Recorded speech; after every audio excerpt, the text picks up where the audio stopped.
This is me Purnima and welcome back to my channel chapter commerce.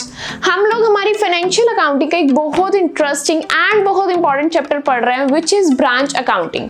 उसके अंदर हम लोग हमारी डिपेंडेंट ब्रांच की अकाउंटिंग के बारे में पढ़ रहे थे। उसके अंदर हम लोगों ने देखा देयर आर 4 मेथड्स जिसकी हेल्प से हम लोग डिपेंडेंट ब्रांच अकाउंटिंग कर सकते हैं। उन 4 मेथड्स में से मैं 3 मेथड्स अपने बहुत अच्छे से कंप्लीट कर चुकी हूँ, चाहे मेरा थ्योरेटिकल पोर्शन हो, चाहे मेरा प्रैक्टिकल पोर्शन हो या फिर मेरे न्यूमेरिकल। सो क्लियर है, हमने स्टेप बाय स्टेप चीजें सीखी है और हमने रियलाइज किया कि चैप्टर बहुत इजी है, सिर्फ लेंथी है लेकिन इजी है, सिंपल है, कुछ नहीं करना, सिर्फ चीजों को अपनी रियल लाइफ के साथ रिलेट करना है। And this is a part number 7। इसके अंदर हम लोग हमारा 4th मेथड पढ़ने वाले हैं, हमारी डिपेंडेंट ब्रांच अकाउंटिंग का।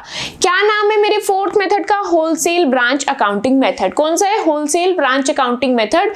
इसके अंदर हम लोग क्या करने वाले हैं, बहुत इजी सा कॉन्सेप्ट है, कुछ नहीं करना, एक तरीके का हम लोग यहाँ पर कंपैरिजन करते हैं कि किस तरीके से होलसेल प्राइस में एंड रिटेल प्राइस में यहाँ पर हम लोग कंपैरिजन करेंगे और इस कॉन्सेप्ट को समझेंगे। कुछ नहीं करना, फाइनल अकाउंट से बनाने, कोई ज्यादा डिफिकल्ट चीज नहीं है। सिर्फ मेन चीज क्या है, आप लोगों को यहाँ पर कॉन्सेप्ट पता होना चाहिए कि रिटेल में अगर हम लोग डील करते हैं तो क्या प्राइसिंग होती है, होलसेल में करते हैं तो क्या होती है, ब्रांच के साथ करते हैं तो क्या होती है। चलिए फिर विदाउट एनी डिले स्टार्ट करते हैं हमारी वीडियो को। एंड वीडियो स्टार्ट करने से पहले मैं आप लोगों को ब्रीफली एक छोटा सा एग्जाम्पल समझाने वाली हूँ। एक छोटे से एग्जाम्पल से हम लोग पूरे कॉन्सेप्ट को समझने की कोशिश करेंगे। आपका पूरा ध्यान, पूरा फोकस आपकी स्क्रीन पर होना चाहिए ताकि आप लोगों को जो मैं समझा रही हूँ बहुत अच्छे से आप लोगों को क्लियर हो जाए। कोशिश करना नोटबुक पेन साथ लेकर बैठना। अगर आप लोगों ने ये एग्जाम्पल भी आपके पास नोट करके रख लिया एंड अगर एग्जाम से पहले आपको कुछ याद नहीं आ रहा, आपने सिर्फ वो अपने एग्जाम्पल की फोटो आगे रख ली, आपको पूरा कॉन्सेप्ट रिकॉल हो जाएगा। ट्रस्ट मी, आप लोगों को कंसंट्रेशन बनाना एंड अपने एग्जाम्पल को समझना है। देखिए होता क्या है, यहाँ पर आप लोग एक मैन्युफैक्चरर हैं। क्या है? एक मैन्युफैक्चरिंग बिजनेस है। ये है आपका मैन्युफैक्चरिंग बिजनेस। क्लियर है, ये आपका मैन्युफैक्चरिंग बिजनेस है। उसके अंदर ये क्या करता है, ये रिटेलर के साथ डील करता है। किसके साथ डील कर रहा है? ये रिटेलर के साथ डील कर रहा है। इसको गुड्स पड़ रहा है 100 रुपीज का। कॉस्ट क्या है इसकी? 100 रुपीज की मैन्युफैक्चरिंग बिजनेस की कॉस्ट आ रही है, जो भी वो गुड्स या सर्विस प्रोड्यूस कर रहा है। अब वो कहता है वो रिटेलर के साथ डील कर रहा है, ठीक है। रिटेलर को क्या वो प्रॉफिट कमा कर नहीं देगा? बिल्कुल देगा। तो वो सोचता है कि मैं रिटेलर को जो गुड्स दूंगा वो 100 + 30 का दूंगा। कितने का दूंगा? 100 + 30 का। 100 मेरी कॉस्टिंग हो गई, 30 मेरा प्रॉफिट हो गया। यानी कि ये जो रिटेलर है इसके लिए कॉस्ट क्या पड़ी? 130 रुपीज। कितनी पड़ी? 130 रुपीज। अब ये सोचता है, अब ये जो रिटेलर है, रिटेलर क्या करता है? आगे कस्टमर के साथ डील करता है। किसके साथ डील करता है? कस्टमर के साथ। कस्टमर को वो क्या करते हैं? वो कहते हैं मेरे को गुड्स 130 का पड़ा, मुझे भी प्रॉफिट चाहिए। तो वो क्या करता है? 130 + 20 में डीलिंग करता है। क्या करता है? 130 + 20 में डीलिंग करता है, यानी कि कस्टमर को दे रहा है 150 का। कॉन्सेप्ट समझ आ रहा है क्या कह रहे हैं हम? यहाँ पर मैन्युफैक्चरिंग बिजनेस जब रिटेलर के साथ डील कर रहा है तो उसमें 30 प्रॉफिट ऐड कर दिया। गुड्स कितने का पड़ा? 130 रुपीज का। अब रिटेलर वो 130 रुपीज के गुड्स के साथ क्या करता है? वो कहते हैं मुझे आगे कस्टमर को बेचना है। अगर मेरा मैन्युफैक्चरर प्रॉफिट कमा सकता है तो क्या मैं प्रॉफिट नहीं कमा सकता? बिल्कुल कमा सकता हूं। वो आगे कस्टमर के साथ अपना प्रॉफिट ऐड करके डीलिंग कर रहा है, यानी कि उसने वहां पर अपना कितना प्रॉफिट ऐड कर दिया? 20 रुपीज। तो उसने आगे कस्टमर को कितने में दिया? 150 रुपीज में। इतनी सी बात समझ आ गई। अब ये जो मैन्युफैक्चरिंग बिजनेस है, ये जो मैन्युफैक्चरर है, इसके माइंड में ऐसा क्लिक होता है कि ये जो मेरा रिटेलर है ये तो गुड्स 150 में दे रहा है, मैं गुड्स 130 में दे रहा हूं, क्या मैं 150 में नहीं दे सकता? उसे क्या आ रहा है? लालच आ रहा है कि ये जो एक्स्ट्रा के 20 रुपए हमारा रिटेलर कमा रहा है, मैं उसे क्यों कमाने दूं, मैं खुद क्यों ना कमा लूं। ये लालच मैन्युफैक्चरर के माइंड में आता है। तो इसी कॉन्सेप्ट के अंदर मैन्युफैक्चरर क्या करता है? वो कहता है मैं खोलूंगा अपनी एक ब्रांच। क्या खोल रहा है वो? यहाँ पर अपनी एक ब्रांच। क्यों खोली है उसने ब्रांच? कि ये जो 20 रुपीज का एक्स्ट्रा प्रॉफिट हमारा रिटेलर कमा रहा है, ये प्रॉफिट भी मैं कमाना चाहता हूँ, ये प्रॉफिट भी मैं अपनी पॉकेट के अंदर डालना चाहता हूँ। तो उसके लिए उसने अपनी ब्रांच को खोल लिया। अब वो क्या करते हैं? ब्रांच को भी गुड्स 130 में दे रहा है, यानी कि अपना प्रॉफिट 30 ऐड करा रहे हैं। ब्रांच जब कस्टमर के साथ डील कर रही है, ये ब्रांच कौन सी है? रिटेलर ब्रांच है। क्या है? रिटेलिंग ब्रांच है। अब ये जब कस्टमर के साथ डील करे, ये भी अपना 20 ऐड करके एंड 150 में दे रही है। बात वही पड़ गई, मैन्युफैक्चरर ने रिटेलर को दिया, उसने 150 में दे दिया। मैन्युफैक्चरर ने ब्रांच को दिया, उसने कस्टमर को दे दिया, तब भी 150 का। तो फिर यहाँ पर डिफरेंस क्या हुआ? ध्यान ध्यान से समझना डिफरेंस क्या हुआ। ये जो एक्स्ट्रा का प्रॉफिट था, क्या था एक्स्ट्रा का प्रॉफिट? 20 रुपीज जो हमारा रिटेलर कस्टमर से कमा रहा था, वो प्रॉफिट जा रहा था हमारे रिटेलर के पॉकेट में। लेकिन ये जो ब्रांच आगे 20 रुपीज का एक्स्ट्रा प्रॉफिट कमा रही है, ये किसकी पॉकेट में जा रहा है? अल्टीमेटली हेड ऑफिस की पॉकेट के अंदर जा रहा है। ये मैन्युफैक्चरिंग बिजनेस क्या है? मेरा हेड ऑफिस है। क्या है? Head office. एग्जाम्पल समझ आया? सिंपल से एग्जाम्पल था, इसके थ्रू हम लोगों ने कॉन्सेप्ट को समझ लिया। क्या कॉन्सेप्ट है? ध्यान से समझना। मैन्युफैक्चरिंग बिजनेस यानी कि हमारा हेड ऑफिस दो तरह से डीलिंग करेगा, एक अदर रिटेलर्स के साथ और एक हमारी ब्रांच के साथ। हम लोगों को वही कंपैरिजन करना है एंड अपनी अकाउंटिंग को करना है, दैट्स इट। क्या हुआ था यहाँ पर? मैन्युफैक्चरर ने रिटेलर के साथ डील करके 130 रुपए में गुड्स दे दिया एंड रिटेलर 150 में दे रहा है। तो मैन्युफैक्चरर के माइंड में लालच आ गया, उसने कहा ये 20 रुपीज भी मैं ही कमाना चाहता हूँ, मैं क्यों किसी और को पैसा कमाने दूं। तो मैन्युफैक्चरर ने क्या किया? ऐसा माइंड लगाया और उसने अपनी ब्रांच को खोल दिया। उसने कहा कि मैं अलग अलग जगह पर ब्रांचेस खोल दूंगा, अलग अलग जगह पर अपने बंदे बैठा दूंगा, जो भी आएगा मेरे बंदों के पास ही आएगा एंड जो वहां पर आएगा उसका प्रॉफिट तो सब इकट्ठा होकर मेरे पास ही आने वाला है। ये था कॉन्सेप्ट। यहाँ पर डिफरेंस देखना था, retailing price, wholesale price and branch के साथ डीलिंग में। This was your concept. बहुत इजी है, बहुत सिंपल है। अब यहाँ पर समझेंगे इस पूरे कॉन्सेप्ट के अंदर मैन्युफैक्चरर की कॉस्ट क्या है? 100 रुपीज। डीलर की कॉस्ट क्या है? 130 रुपीज।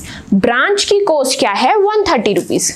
कॉस्ट प्राइस समझ आ गया, किसका कॉस्ट प्राइस कैसे लेना है, क्लियर है। यहाँ पर ये जो हमारा मैन्युफैक्चरर है, इसका सेलिंग प्राइस क्या है जब वो हमारे रिटेलर के साथ डील कर रहा है?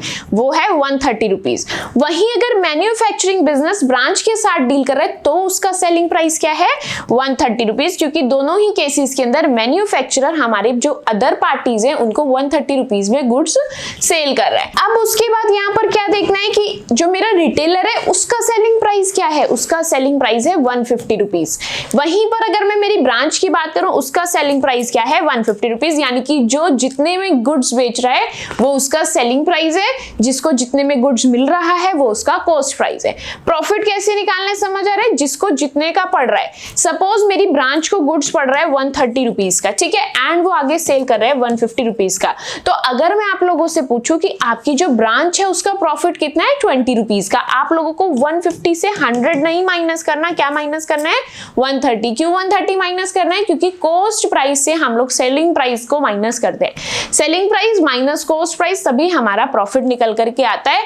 इसीलिए मुझे 150 में से 130 को माइनस करना है, ना कि 100 को। 100 कॉस्ट प्राइस किसका है? 100 कॉस्ट प्राइस मेरे मैन्युफैक्चरर का है, यानी कि हेड ऑफिस का है। ये मेरा छोटा सा कॉन्सेप्ट है। इस एग्जाम्पल के थ्रू मुझे जो चीजें समझानी थी आई होप आपको समझ आ गई है। सिंपल है, इजी है, कुछ नहीं करना, सिर्फ माइंड के अंदर एक बिजनेस रखना है जो एक डीलर के साथ डील कर रहा है, एक ब्रांच के साथ, किसको कितने का पड़ा, किसने कितने में बेच दिया, इतनी सी बात यहाँ पर हम लोगों को समझनी थी। अब यहाँ पर हम लोग इसी चीज को थ्योरेटिकली पढ़ने वाले हैं। क्या पढ़ने वाले हैं? ध्यान से आप लोग स्क्रीन पर देखेंगे। मेरा मेथड है wholesale branch method. Fourth method हम लोग पढ़ रहे हैं हमारी डिपेंडेंट ब्रांच अकाउंटिंग का। एक एक पॉइंट को ध्यान से समझेंगे। There are many producers nowadays who have their own retail shop, यानी कि ब्रांच। अब आजकल ऐसे बहुत सारे बिजनेसेस हैं, ऐसे बहुत सारे मैन्युफैक्चरर्स हैं जिन्होंने अपनी खुद की रिटेल ब्रांच खोली हुई है। It deals in both retail and wholesale transaction. वो रिटेल में भी डील करते हैं एंड होलसेल में भी डील करते हैं। The profit rates earned by branches differ between the retail sale and wholesale. अब ये जो प्रॉफिट कमाया जाता है होलसेल में एंड रिटेल में, दोनों में अलग होता है। किस तरीके से अलग होता है ध्यान से समझेंगे। दोबारा मेरे एग्जांपल में चलेंगे किस तरीके से wholesale profit and retail profit अलग है। जब आपका मैन्युफैक्चरर रिटेलर के साथ डील कर रहा था तो वो टोटल कितना प्रॉफिट कमा पा रहा था? 30 रुपीज का प्रॉफिट कमा पा रहा था। वहीं अगर ये मैन्युफैक्चरर ब्रांच के साथ डील कर रहा है तो कितना प्रॉफिट कमा पा रहा है? 30 उसने खुद कमाया, 20 उसकी ब्रांच ने कमाया, यानी कि कितना प्रॉफिट कमा लिया? ओवरऑल 50 रुपीज कमा लिए। इसीलिए बोला गया ये जो आपका होलसेल प्रॉफिट है एंड रिटेल प्रॉफिट है, ये दोनों ही डिफर करते हैं, दोनों ही अलग अलग है। Here it is necessary to account the additional profit made by a branch through retail trading over the wholesale trading. Wholesale trading के साथ साथ जो आपकी ब्रांच ने प्रॉफिट कमाया है वो भी हेड ऑफिस को अपनी बुक्स के अंदर अकाउंटिंग करनी पड़ेगी। The head office sends the goods to branch at wholesale price and in case all the goods have been sold, अब जो हेड ऑफिस है वो ब्रांच को होलसेल प्राइस पर गुड्स भेजेगा। अब उसने भेज दिए, ऐसा जरूरी नहीं है कि वो सारा सामान बिक जाए, लेकिन अगर उसमें में सारा सामान आपका बिक गया है तो देयर इज नो प्रॉब्लम, कोई दिक्कत की बात नहीं है। लेकिन अगर सारा सामान नहीं बिका है तो उसमें से आप लोगों को अनरियलाइज्ड प्रॉफिट को अलग करके लिखना पड़ेगा। क्लियर है? क्या समझा हम लोगों ने यहाँ पर कि हर मैन्युफैक्चरर का एक ना एक रिटेल बिजनेस होता है, एक ना एक रिटेल ब्रांच जरूर होती है, एंड वो होलसेल में जो डील कर रहा है एंड रिटेल में जो डील कर रहा है दोनों के प्रॉफिट में डिफरेंस होता है। एंड उसके बाद एक चीज यहाँ पर ये आती है कि जितना सामान हेड ऑफिस से ब्रांच के पास गया, अगर वो सारा बिक गया तो कोई दिक्कत की बात नहीं है। अगर इनकेस उसके पास कुछ अनसोल्ड स्टॉक बच गया, उसको आप लोगों को क्या करना पड़ेगा, उसमें से अनरियलाइज्ड प्रॉफिट की अमाउंट को अलग करना पड़ेगा। यहाँ पर मेरा थोड़ा सा कॉन्सेप्ट खत्म हो गया। उसके बाद यहाँ पर एक एग्जाम्पल यहाँ पे हम लोग ऑलरेडी सीख चुके हैं। The cost of A product is 100 rupees. आप लोगों की कॉस्ट क्या है? 100 रुपीज। होलसेल प्राइस क्या है? 140 rupees and retail price is 160 rupees. ठीक है। उसके बाद अगर ब्रांच सेल कर रही है प्रोडक्ट को, द प्रॉफिट विल बी 60। अगर आपका जो मैन्युफैक्चरिंग बिजनेस है वो 100 रुपीज का गुड्स है और वो ब्रांच के थ्रू अपना सामान बिकवा रहा है तो उसको कितने का प्रॉफिट होगा? 60 रुपीज का प्रॉफिट होगा। But the real profit earned by the branch is 20 rupees. अगर हम लोग पूछे मैन्युफैक्चरर का कितना प्रॉफिट हुआ तो उसका तो 60 का हुआ, लेकिन अगर मैं पूछूं ब्रांच का कितने का प्रॉफिट हुआ तो ब्रांच का 20 रुपीज का प्रॉफिट हुआ। कैसे? 160 माइनस 140। 140 कैसे? 140 की कॉस्ट ब्रांच को पड़ी थी एंड ब्रांच 160 में सेल कर रही है, कितने का प्रॉफिट हुआ यहाँ पर? 20 रुपीज का। नेक्स्ट है which is the contribution of branch, जितना ब्रांच उसको एडिशनल कमा करके लेकर आई है। द प्रॉफिट ऑफ ₹40 कैसे आया? 40 रुपीज का profit 140 minus 100 would have been made by the head office by selling on wholesale basis. 40 रुपए यहाँ पर मैन्युफैक्चरिंग बिजनेस ने होलसेल बेसिस पर अर्न किए। क्लियर है बात? सिंपल से एग्जांपल था। क्या था कि मैन्युफैक्चरिंग बिजनेस की कॉस्ट है 100 रुपीज। अब वो दो तरह से डील कर रहा है। अगर वो होलसेल प्राइस पर देगा 140 प्राइसिंग है एंड रिटेल पर देगा तो 160 है। रिटेल पर ब्रांच कमा रही है, ब्रांच गुड्स बेच रही है तो 60 रुपीज हेड ऑफिस की पॉकेट के अंदर जाएंगे। लेकिन अगर वो होलसेल में डील कर रहा है तो हेड ऑफिस का यहाँ पर सिर्फ कितना प्रॉफिट होगा? यहाँ पर सिर्फ 40 रुपीज होगा। यानी कि मैन्युफैक्चरर के पास दो ऑप्शन है, एक होलसेल वाला, एक रिटेल वाला। अगर वो होलसेल के साथ डील करेगा तो वो 140 का गुड्स बेच पा रहा है, यानी कि उसे सिर्फ 40 का प्रॉफिट होगा। वहीं अगर मैन्युफैक्चरर रिटेलर के साथ डील करे तो वो 160 का बेच पाएगा, जिसकी वजह से उसको 60 का प्रॉफिट हो रहा है। दिस वाज द एग्जांपल जिसके थ्रू आप लोगों को ये कॉन्सेप्ट अच्छे से समझ में आ पाएगा। उसके बाद यहाँ पर हम लोग करने वाले हैं हमारे क्वेश्चन। क्या करने वाले हैं? हमारी प्रैक्टिकल प्रॉब्लम। मेन चीज क्या है, हम लोगों को न्यूमेरिकल किस तरीके से करना है, कैसे हम लोग इन चीजों को, हमारी थ्योरेटिकल नॉलेज को प्रैक्टिकली इंप्लीमेंट करने वाले हैं। हम लोगों को कुछ नहीं करना, जैसे जैसे जो स्टेप मैं कर रही हूँ सिर्फ आपको ध्यान से देखना है। मैं मेरा स्टेप नंबर 1 कंप्लीट कर लूंगी, आप लोग आपकी नोटबुक के अंदर लिखेंगे। स्टेप नंबर 1 इज हम लोगों को ये काम करना है, हम लोगों को ट्रेडिंग अकाउंट बनाना है। ट्रेडिंग अकाउंट इस प्राइस पर बनाना है। उसके बाद हम लोगों को ये अकाउंट बनाना है। इस तरीके से आप लोग आपके स्टार मार्क किए हुए पॉइंट्स खुद से क्रिएट करेंगे।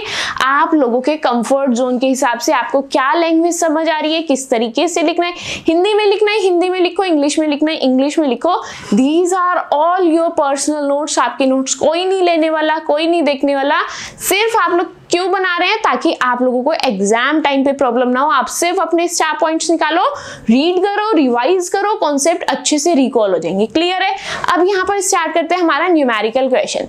देखिए, सबसे पहले मैं आपको क्वेश्चन रीड करके बताऊंगी, उसके बाद मैं आप लोगों को एक छोटा सा ओवरव्यू दूंगी कि मैं इस क्वेश्चन को किस तरीके से करने वाली हूँ। उसके बाद जब मैं क्वेश्चन करूंगी वहां पर आप लोग एक एक स्टेप करके आपके स्टेप्स को नोट डाउन कर लेंगे। A head office fixes selling price for its goods at 200% of cost.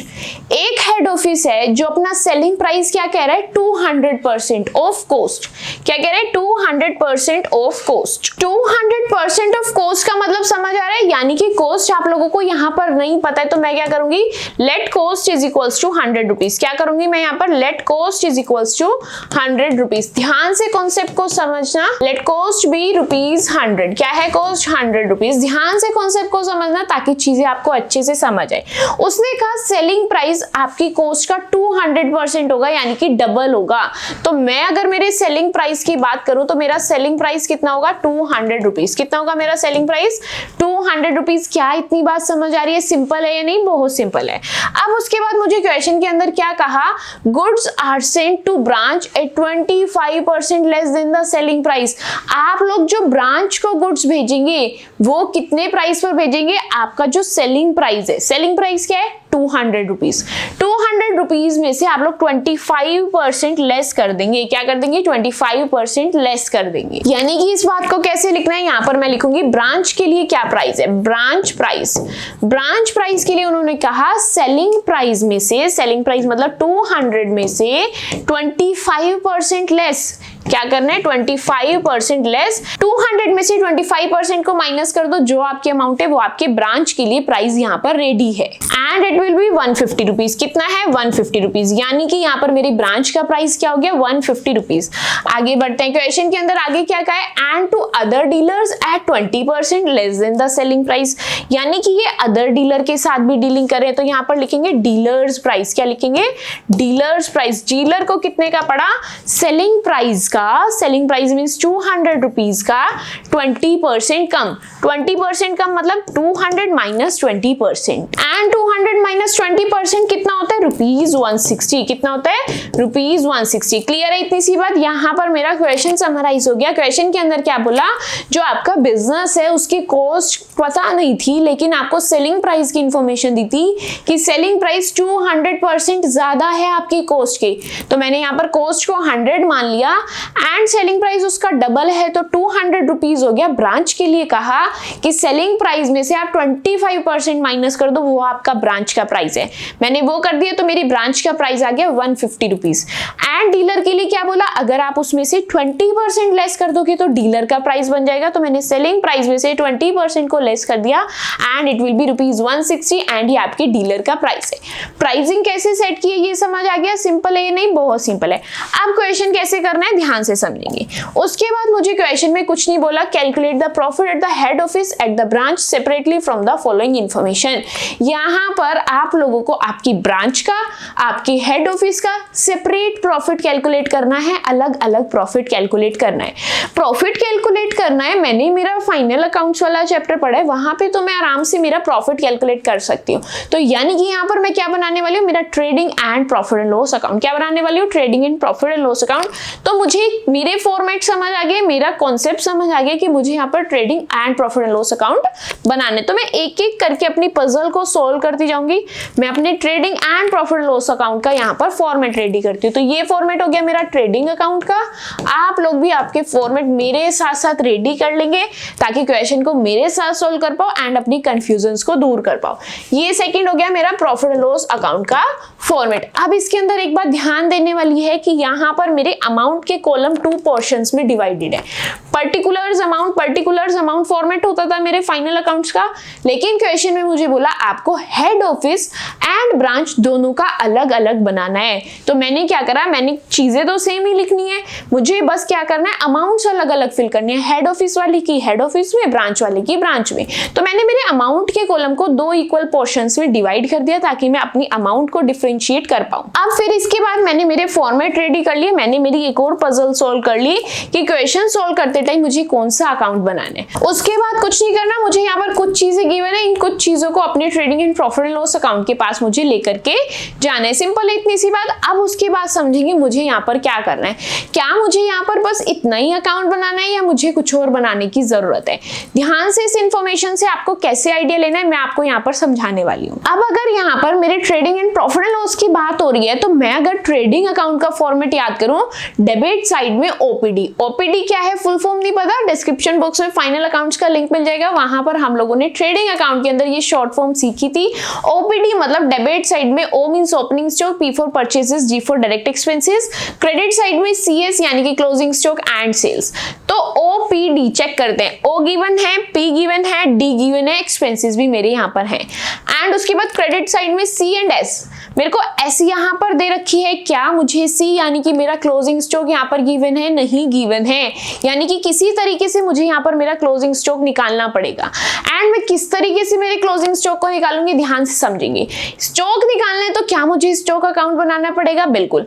अब उसके अंदर मुझे देखना क्या मुझे स्टॉक की और कोई इन्फॉर्मेशन इसमें गिवन है? बिल्कुल गिवन है। यहाँ पर मुझे ओपनिंग स्टॉक गिवन है, मैं मेरा फॉर्मेट रेडी करूंगी, इन इन्फॉर्मेशन को यूज करूंगी एंड मेरे स्टॉक की अमाउंट को कैलकुलेट कर लूंगी। अब यहाँ अगर मुझे स्टॉक अकाउंट बनाने तो माइंड के अंदर क्वेश्चन आएगा, क्या मैं हेड ऑफिस का स्टॉक अकाउंट बनाऊं या फिर मैं मेरी ब्रांच का स्टॉक अकाउंट बनाऊं, या मुझे दोनों का बनाना पड़ेगा या फिर मर्ज करके बनाऊं?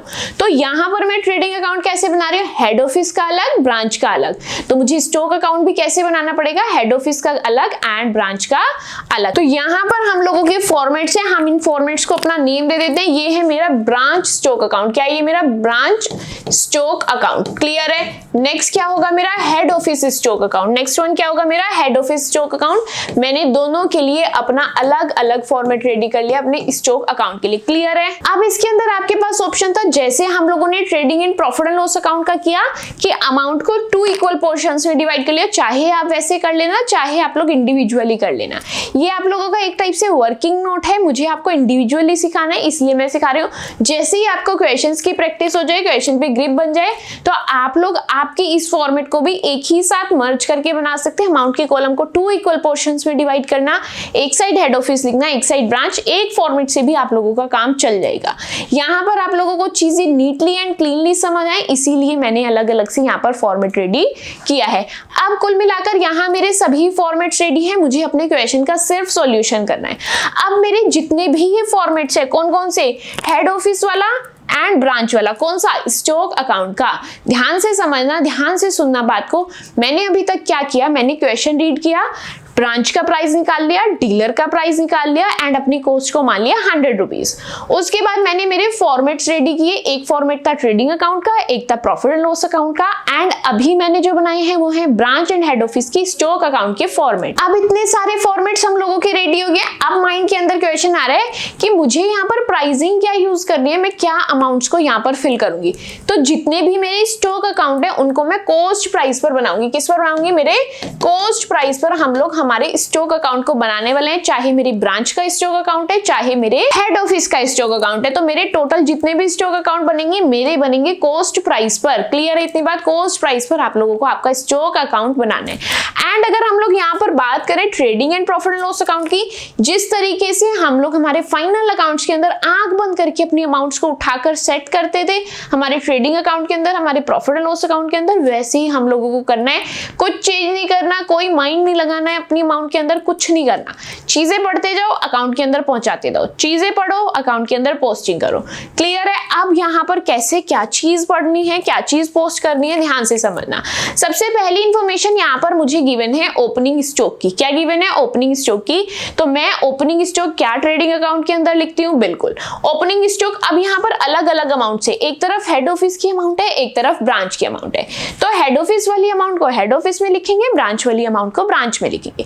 अब पहले मैं चलूंगी मेरे ट्रेडिंग अकाउंट के अंदर, वहां पर लिखेंगे 2 ओपनिंग स्टॉक। यहां पर मेरे साथ साथ लिखना 2 ओपनिंग स्टॉक, ओपनिंग स्टॉक। उसके बाद चलते हैं हमारे क्वेश्चन के अंदर, अपनी अमाउंट चेक करेंगे। ध्यान से समझना मैं कौन सी अमाउंट को किस तरीके से लिख रही हूँ। मेरे हेड ऑफिस की अमाउंट क्या है? 36,000 रुपीज एंड ब्रांच की अमाउंट क्या है? 7,200 रुपीज। क्लियर है? चलते हैं 36,000 रुपीज यहां पर लिखेंगे एंड 7,200 रुपीज हम लोगों ने ब्रांच के कॉलम में लिख दी। क्लियर है? इतनी बात सिंपल है या नहीं? बहुत इजी है, बहुत सिंपल है। अब उसके बाद मुझे बताएंगे, मैं यहाँ पर मेरा स्टॉक अकाउंट बना रही हूँ, मेरा स्टॉक अकाउंट यहाँ पर रेडी हो रहा है साथ साथ। तो ओपनिंग स्टॉक क्या मुझे मेरे स्टॉक अकाउंट में नहीं पहुंचाना पड़ेगा? बिल्कुल पहुंचाना पड़ेगा। चलते हैं फिर हमारे स्टॉक अकाउंट के अंदर। ये है हम लोगों का यहाँ पर ब्रांच स्टॉक अकाउंट। यहाँ पर मैं लिखने वाली हूँ 2 बैलेंस बीडी। क्या लिखने वाली हूँ? 2 बैलेंस बीडी। क्यों? क्योंकि ये मेरा ओपनिंग स्टॉक है। अमाउंट फिल करते हैं, अमाउंट इज 7,200 रुपीज। नेक्स्ट क्या है मेरा यहाँ पर? Head office stock account. क्या है हेड ऑफिस स्टॉक अकाउंट? यहाँ पर लिखेंगे 2 बैलेंस बीडी एंड अमाउंट लिखेंगे 36,000 रुपीज। क्या अमाउंट लिखेंगे? 36,000 रुपीज। क्या यहाँ तक कोई डाउट था? अपनी हर चीज को उठा करके हर अलग चीज से रिलेट करेंगे एंड वहां पर उसको हम लोग पोस्ट कर देंगे।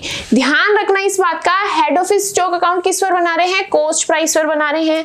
ब्रांच स्टॉक अकाउंट कहां बना रहे हैं? कॉस्ट प्राइस पर बना रहे हैं। इस चीज के अंदर कंफ्यूज नहीं होना है, जो भी चीजें लिखूंगी कॉस्ट प्राइस पर लिखूंगी। ठीक है? क्लियर है? अब आगे बात करते हैं। नेक्स्ट क्वेश्चन के अंदर देखते हैं मुझे और क्या चीज गिवन है। Next one is purchases. Purchases क्या मेरे ट्रेडिंग अकाउंट के अंदर आएंगी? बिल्कुल आएंगी। हेड ऑफिस की भी अमाउंट है लेकिन ब्रांच की अमाउंट नहीं है, तो मैं कहां पर अमाउंट लिखूंगी? सिर्फ हेड ऑफिस के अंदर अमाउंट को लिखूंगी। ब्रांच के अंदर अमाउंट लिखने की जरूरत नहीं है क्योंकि ब्रांच के पास कोई भी अमाउंट नहीं है। तो चलते हैं ट्रेडिंग अकाउंट के अंदर। 2 परचेजेस 2,40,000 रुपीज, यहां पर लिखेंगे हेड ऑफिस में 2,40,000 रुपीज। एंड नाम क्या लिखना है यहाँ पर मेरे को? 2 परचेजेस। क्लियर है? इतनी बात सिंपल है या नहीं? बहुत सिंपल है। अब परचेज करने से क्या मेरा स्टॉक इंक्रीज होगा? बिल्कुल इंक्रीज होगा।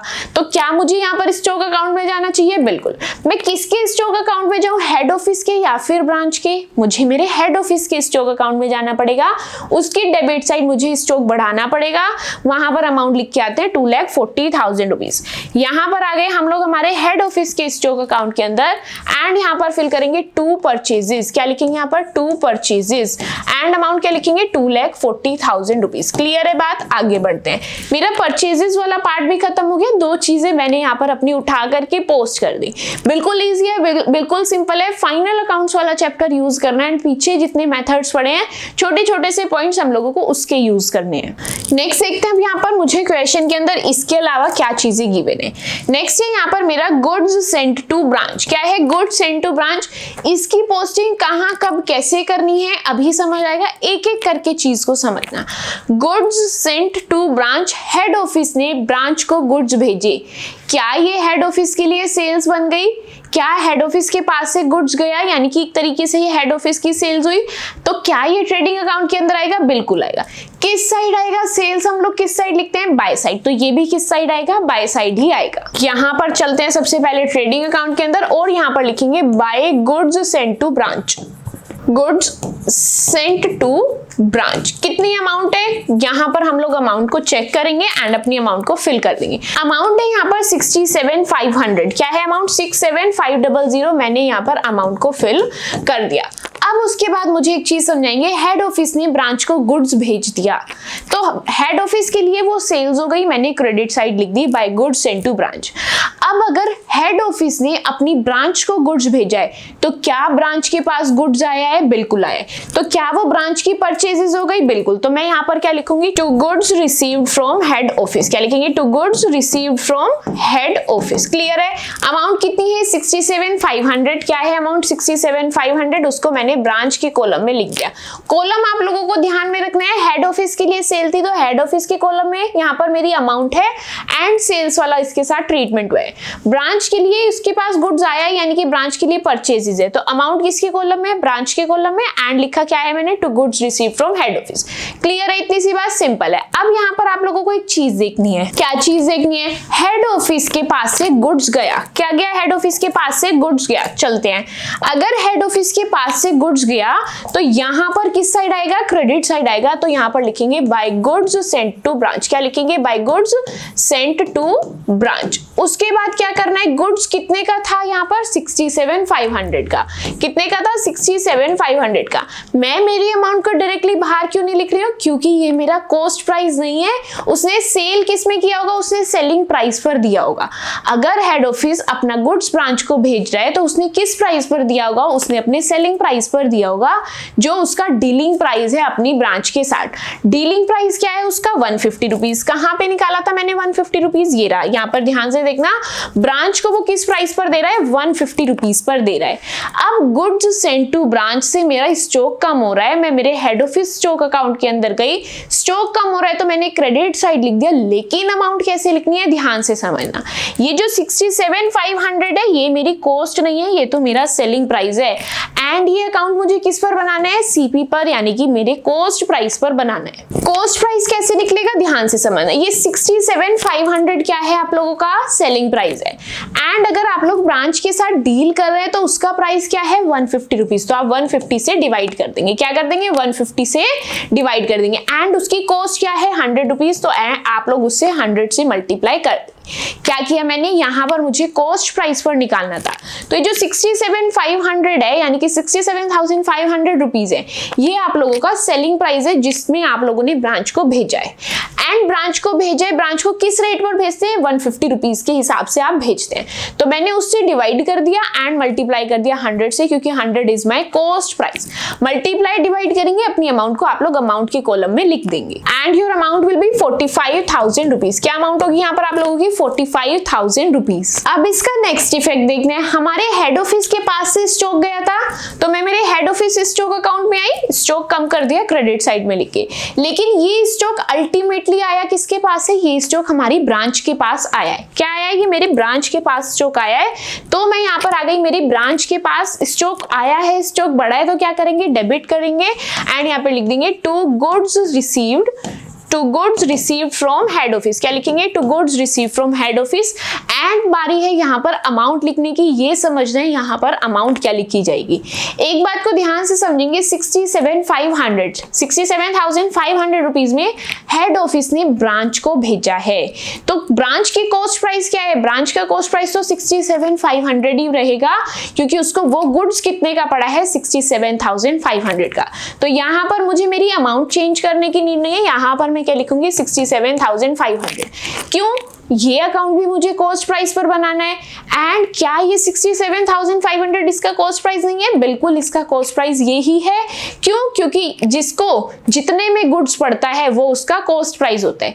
मैं कितने में बेच रही हूं, मैं उससे प्रॉफिट अलग कर सकती हूँ, लेकिन गुड्स मुझे कितने का पड़ रहा है, मैं उससे अपना प्रॉफिट अलग नहीं कर सकती। तो ब्रांच का कॉस्ट प्राइस क्या है, 67,500। सिंपल था या नहीं, बहुत ईजी था। नेक्स्ट चलते हैं एंड अपनी बाकी चीजें देखते हैं। नेक्स्ट क्या है यहाँ पर, goods sent to other dealers. अब हेड ऑफिस बाकी डीलर्स के साथ भी डीलिंग कर रहा है, गुड्स भेज रहा है डीलर को। क्या ये हेड ऑफिस की सेल्स है, बिल्कुल। तो जो मेरी सेल्स का ट्रीटमेंट होता है वो मैं यहाँ पर करने वाली। कैसे करना है, क्या करना है, ध्यान से समझेंगे। क्या सेल्स मेरे ट्रेडिंग अकाउंट के अंदर आती है, बिल्कुल। तो मैं यहाँ पर लिखूंगी by goods sent to dealer. क्या लिखेंगे, by goods sent to dealer. यहाँ पर मैंने लिख दिया by goods sent to dealer. Amount क्या है, अमाउंट के कॉलम में चेक करेंगे, 72,000 रुपीज। डीलिंग सिर्फ हेड ऑफिस कर रहा है, ब्रांच के पास कोई अमाउंट नहीं है, यहाँ पर कुछ भी लिखने की जरूरत नहीं है। तो अमाउंट कितनी लिख कर आएंगे, 72,000 रुपीज। यहाँ पर मैंने मेरी अमाउंट लिख दी 72,000 रुपीज। क्लियर है इतनी बात। ब्रांच के कॉलम को नहीं छेड़ना, क्योंकि ब्रांच के लिए ये इंफॉर्मेशन नहीं है। अब यहाँ पर आपका हेड ऑफिस डीलर को गुड्स भेज रहा है, तो यहाँ पर भी आपका स्टॉक कम हो रहा होगा, बिल्कुल। तो कहाँ जाना पड़ेगा मुझे, हेड ऑफिस स्टॉक अकाउंट के अंदर। मैं आ गई हेड ऑफिस स्टॉक अकाउंट के अंदर। यहाँ पर मेरा स्टॉक कम हो रहा है, तो कहाँ लिखना पड़ेगा, क्रेडिट साइड। तो यहाँ पर लिखेंगे by goods sent to dealer, by goods sent to dealer. क्या ये जो 72,000 रुपीज था, क्या थी आप लोगों की अमाउंट, 72,000 रुपीज। क्या ये कॉस्ट प्राइस है, नहीं, ये कॉस्ट प्राइस नहीं है। क्यों, क्योंकि हेड ऑफिस किस में डीलिंग कर रहा होगा, सेलिंग प्राइस में डीलिंग कर रहा होगा। क्या सेलिंग प्राइस में डीलिंग करनी है, नहीं। यहाँ पर मुझे सेलिंग प्राइस में नहीं चीजें करनी है, मुझे मेरा जो हेड ऑफिस स्टॉक अकाउंट बनाना है वो बनाना है कॉस्ट प्राइस पर। किस पर बनाना है, कॉस्ट प्राइस पर। अब यहाँ पर कहा गुड्स भेजा डीलर को 72,000 रुपीज में। कितने में भेजा, 72,000 रुपीज में। क्या ये कॉस्ट प्राइस है, नहीं, ये तो सेलिंग प्राइस है। लेकिन अकाउंट किस पर बनाना है, कॉस्ट प्राइस पर। अब इसके साथ क्या करना है, आपका कॉस्ट प्राइस क्या है, 100। इतनी बात तो आपको समझ आ गई, 100 कॉस्ट प्राइस है, तो कॉस्ट प्राइस से आपको मल्टीप्लाई करनी है। डिवाइड किससे करना है, यहाँ पर ध्यान से समझना। कॉस्ट प्राइस की अगर हम लोग बात करें, तो ये जो हमारा हेड ऑफिस है वो डीलर के साथ किस प्राइस पर डीलिंग करता है, डीलर का क्या प्राइस है, 160 रुपीज। किस में डीलिंग करता है, 160 रुपीज में। इसीलिए डिवाइड में किससे करूंगी, 160 रुपीज से कर दूंगी। यहाँ पर डिवाइड किससे करेंगे, 160 रुपीज से। क्लियर है या नहीं, सिंपल है, बहुत इजी है, कुछ डिफिकल्ट नहीं है। एंड यहाँ पर अमाउंट क्या आएगी, 45,000 रुपीज। क्या अमाउंट आएगी यहाँ पर कैलकुलेट करने के बाद, 45,000 रुपीज। इसी के साथ हम लोगों ने अदर डीलर्स वाला भी कॉन्सेप्ट कंप्लीट कर लिया। अमाउंट को कैसे लिखना है, कैसे नहीं लिखना है, ध्यान से समझना। नीचे आपको सेलिंग प्राइस लिखना है, मल्टीप्लाई आपको कॉस्ट प्राइस से करनी है। वहां पर आप लोगों का अकाउंट प्रिपेयर हो जाएगा कॉस्ट प्राइस पर। नेक्स्ट चीज देखते हैं, यहाँ पर फिल करते हैं।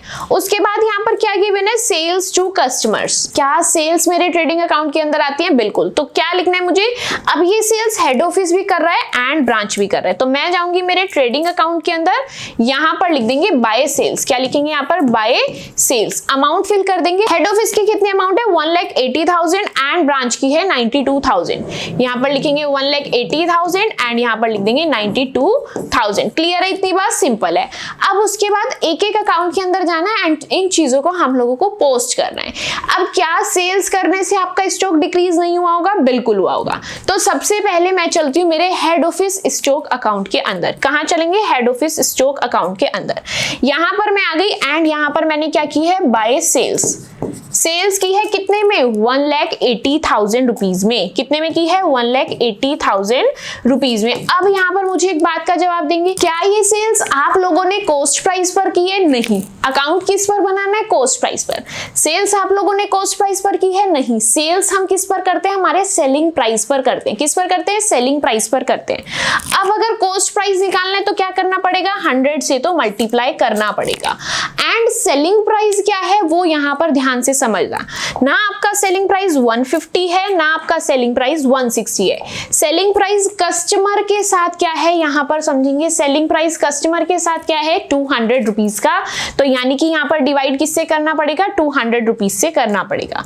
क्लियर है? इतनी बात किससे करना पड़ेगा, यहाँ पर डिवाइड 200 रुपीज से करना पड़ेगा। अपनी अमाउंट को कैलकुलेट करो एंड अपने अमाउंट वाले कॉलम में फिल कर दो। अमाउंट क्या आएगी यहाँ पर, 90,000 रुपीज। कितनी अमाउंट आएगी, 90,000 रुपीज। अब चलते हैं ब्रांच स्टॉक अकाउंट के अंदर।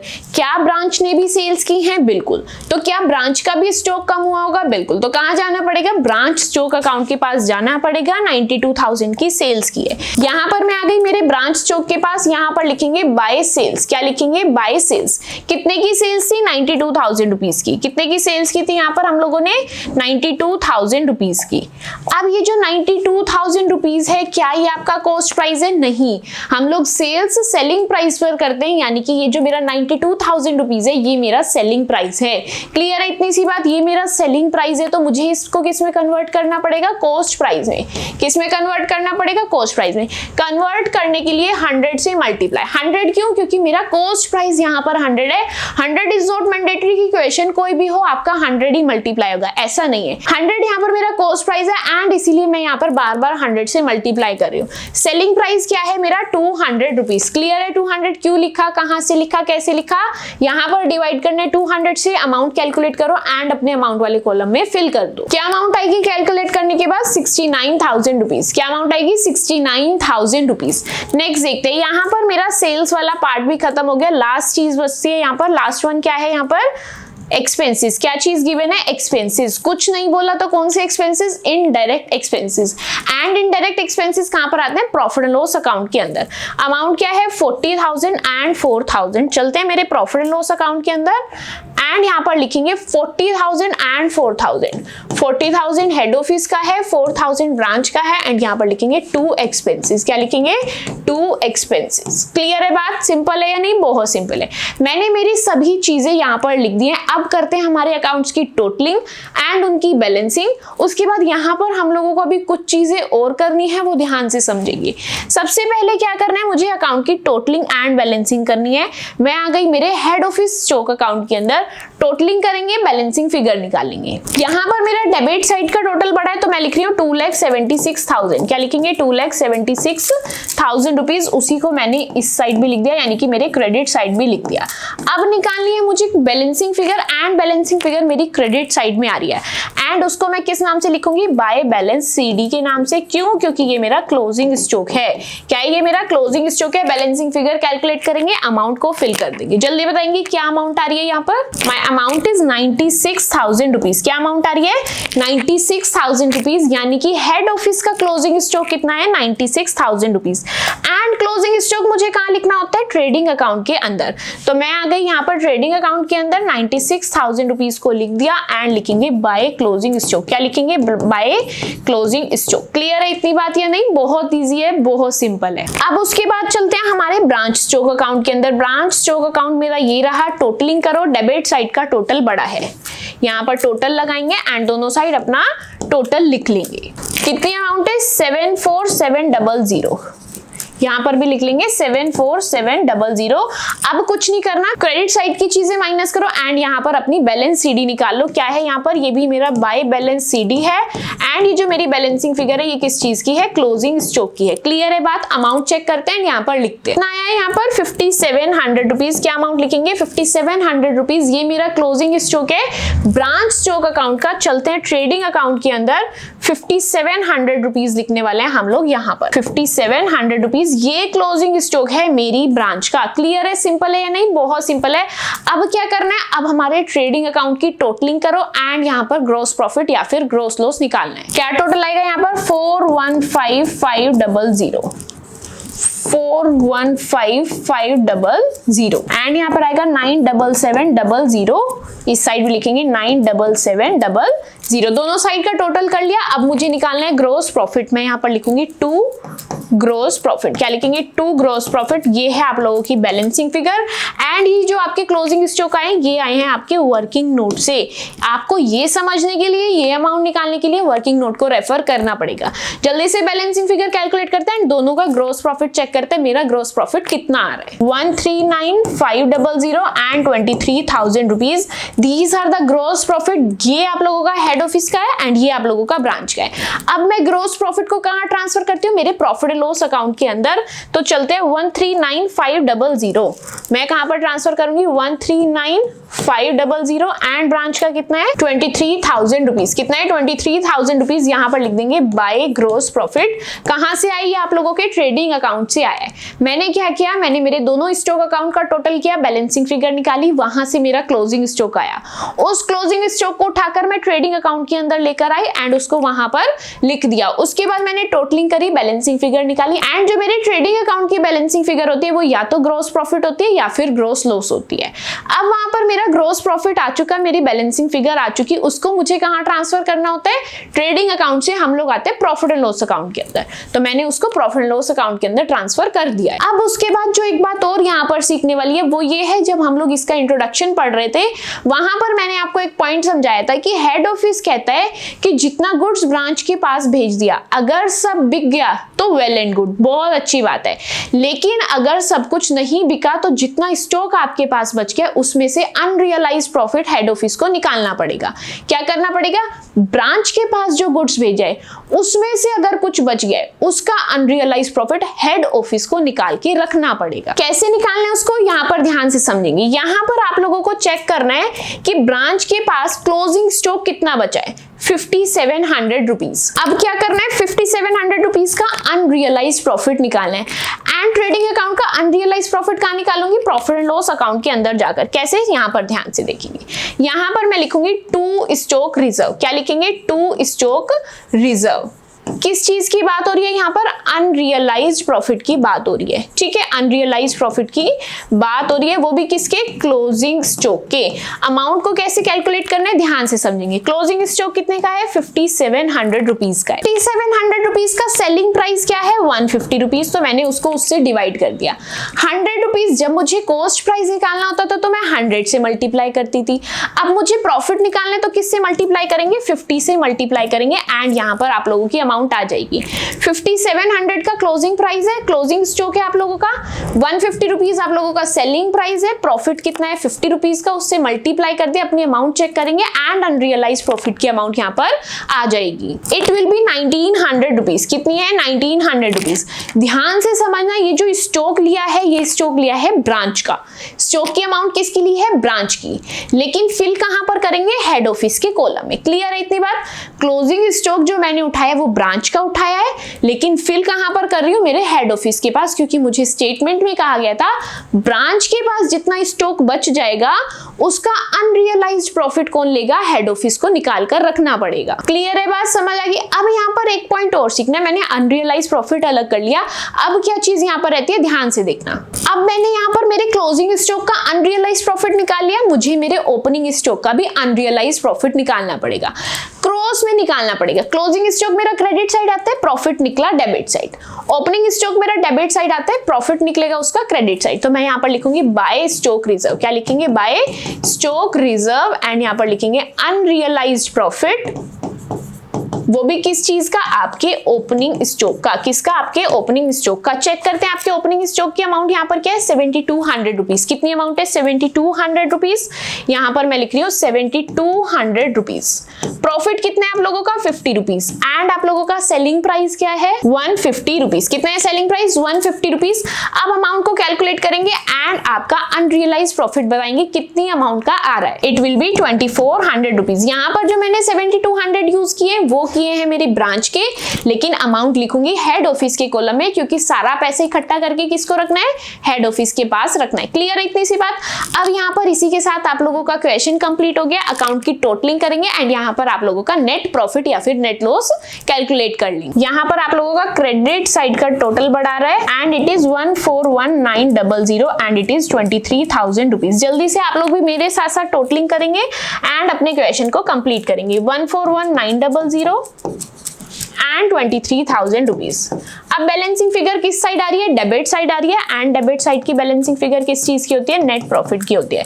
तो मैंने यहाँ पर लिख दिया 2 नेट प्रॉफिट। जल्दी से अमाउंट कैलकुलेट करेंगे एंड अपनी अमाउंट्स को फिल करके अपने क्वेश्चन को कंप्लीट कर लेंगे। यहाँ पर अमाउंट आएगी 1 लाख रुपीज एंड इधर अमाउंट आएगी 19,000 रुपीज। क्लियर है, यहाँ पर मेरा नेट प्रॉफिट क्लियर हो गया, अमाउंट आ गई है। इसी के साथ मैंने मेरा क्वेश्चन बहुत अच्छे से, बहुत डिटेल में, इजी तरीके से यहाँ पर कंप्लीट कर लिया एंड आई होप आप लोगों को क्वेश्चन अच्छे से समझ में भी आया एंड क्लियर भी हो चुका है। स्टिल इसके अंदर आप लोगों को कोई भी डाउट है, कोई चीज समझ नहीं आई है, आप लोग मुझसे कॉमेंट सेक्शन के अंदर पूछ सकते हैं, ताकि वहां पर मैं आप लोगों के डाउट्स को सॉल्व कर पाऊं। साथ ही आज की वीडियो के अंदर हम लोगों ने जितना भी पढ़ा है, इसके नोट्स आप लोगों को टेलीग्राम चैनल पर मिल जाएंगे एंड टेलीग्राम चैनल का लिंक आप लोगों को डिस्क्रिप्शन बॉक्स में मिल जाएगा। वहां पर लिंक को टैप करके आप लोग टेलीग्राम चैनल को ज्वाइन करके आपके नोट्स को डाउनलोड कर सकते हैं एंड आपके कॉन्सेप्ट्स को अच्छे से रिवाइज कर सकते हैं। साथ ही आज का कॉन्सेप्ट अच्छे से समझ आया तो आप लोग कमेंट सेक्शन के अंदर आपका रिव्यू जरूर शेयर कीजिएगा। साथ ही वीडियो पसंद आई है तो don't forget to like my video and subscribe to my channel which is chapter commerce. That's it for today's video. मिलते हैं आपसे नेक्स्ट वीडियो के अंदर। Till then bye bye.